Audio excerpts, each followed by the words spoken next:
Ayan guys, yung adobo natin na native chicken. Nilagyan ko siya ng atsuite tsaka tanglad.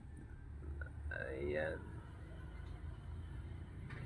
Pinapatuyo ko lang yung sabaw niya.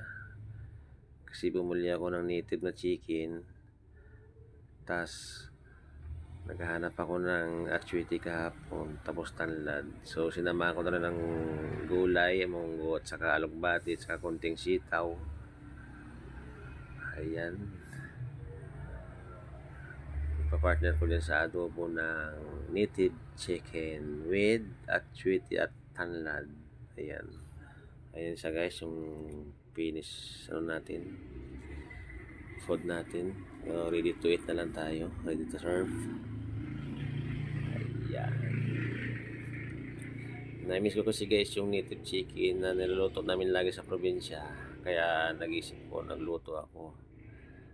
Tapos yung munggo na with alugbati at saka konting sitaw, sinabay ko na rin naman niluto. So yan.